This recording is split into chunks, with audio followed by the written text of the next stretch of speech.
नमस्कार दोस्तों, मैं हूं आपकी होस्ट सनन और आप सुन रहे हैं ज्ञान यात्रा, एक ऐसा रेडियो शो जो लेकर आता है ज्ञान, विज्ञान और रोचक जानकारियों की कहानी यात्रा। दोस्तों, क्या आपने कभी रात के आसमान को देखते हुए सोचा है कि उन चमकते सितारों पर क्या होगा? क्या सच में एलियंस होते हैं? ब्लैक होल क्या होता है और क्या इंसान कभी किसी दूसरे ग्रह पर रह पाएगा? आज हम निकालने वाले हैं एक ऐसे रोमांचक सफर पर, अंतरिक्ष की रोमांचक दुनिया में। तो सीट बेल्ट बांध लीजिए और तैयार हो जाइए एक ऐसी यात्रा के लिए जो हमें लेकर जाएगी धरती से करोड़ों किलोमीटर दूर।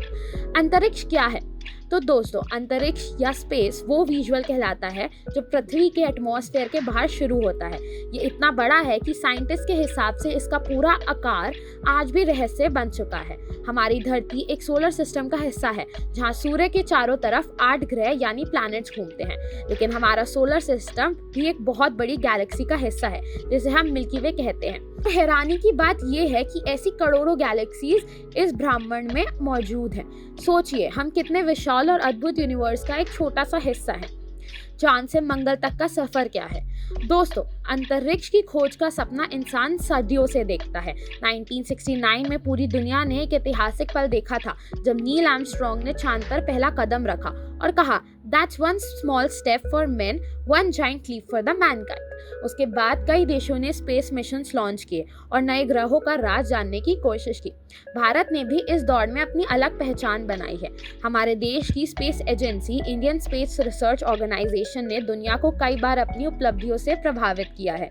चंद्रयान 3 की सफलता ने भारत को चांद के दक्षिण ध्रुव के पास सफल लैंडिंग करवाने वाला पहला देश बना दिया था। ये उपलब्धि न सिर्फ भारत के लिए बल्कि पूरी दुनिया के लिए गर्व का विषय बनी। अब बात करते हैं यूनिवर्स के सबसे मिस्टीरियस ऑब्जेक्ट की, यानी ब्लैक होल। ब्लैक होल एक ऐसा क्षेत्र होता है जहां ग्रेविटी इतनी ज्यादा होती है कि रोशनी तक बाहर नहीं निकल पाती। इसी वजह से इसे ब्लैक होल कहा जाता है। साइंटिस्ट का मानना है कि ब्लैक होल के अंदर स्पेस और टाइम का व्यवहार बिल्कुल अलग हो सकता है। आज भी ब्लैक होल्स को लेकर कई सवालों के जवाब ढूंढे जा रहे हैं। ये यूनिवर्स का सबसे बड़ा मिस्टीरियस में से एक है। दोस्तों, एक सवाल जो है कि किसी के मन में कभी ना कभी आता ही होगा, क्या हम यूनिवर्स में अकेले हैं? ब्रह्मांड में अरबों सितारे और अनेक ग्रह मौजूद हैं। साइंटिस्ट लगातार ऐसे प्लैनेट्स की खोज कर रहे हैं जहां जीवन की संभावना हो सकती है।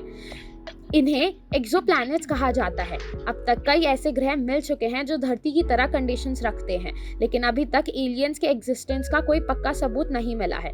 फिर भी यूनिवर्स इतना विशाल है कि संभावनाएं आज भी बनी हुई है। हो सकता है किसी दूर गैलेक्सी में कोई और सिविलाइजेशन भी मौजूद हो। आज भारत अंतरिक्ष का क्षेत्र है जिसमें तेजी से आगे बढ़ रहा है। इसरो का अगला बड़ा मिशन है ज्ञानन, जिसका उद्देश्य भारतीय एस्ट्रोनॉट्स को स्पेस में भेजना है। इसके अलावा मून, मार्स और डीप स्पेस एक्सप्लोरेशन से जुड़े भी नए प्रोजेक्ट्स पर काम चल रहा है।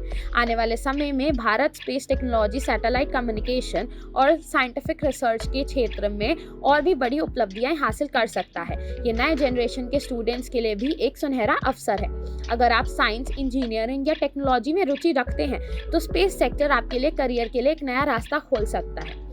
अंतरिक्ष की खोज सिर्फ ग्रहों और सितारों को देखने के लिए नहीं है, ये हमें सिखाती है कि क्यूरियोसिटी और नॉलेज की कोई सीमा नहीं होती। आज GPS, weather forecasting, satellite TV, internet communication और डिजास्टर मैनेजमेंट जैसे हर सिस्टम स्पेस टेक्नोलॉजी देती है। यानी अंतरिक्ष की खोज सिर्फ विज्ञान को ही नहीं बल्कि हमारी रोजमर्रा की जिंदगी को भी बेहतर बना रही है। तो दोस्तों, आज की ज्ञान यात्रा में हमने अंतरिक्ष की अद्भुत और रोमांचक दुनिया के बारे में जाना। हमने समझा कि यूनिवर्स कितना विशाल है, चांद और मंगल की खोज कैसे हो रही है, ब्लैक होल क्या है और भारत किस तरह स्पेस रिसर्च में नए इतिहास रच रहा है। याद रखिए, जितना हम अंतरिक्ष को समझते हैं उतना ही हम अपने अस्तित्व को भी समझने लगते हैं। और शायद ही इसे इसलिए अंतरिक्ष की यात्रा का भी काम होती है, क्योंकि हर जवाब के साथ एक नया सवाल जन्म लेता है। मैं हूँ आपकी होस्ट सनन और आप सुन रहे थे ज्ञान यात्रा। अगले एपिसोड में हम फिर मिलेंगे एक नए और रोचक विषय के साथ। तब तक के लिए देखते रहिए।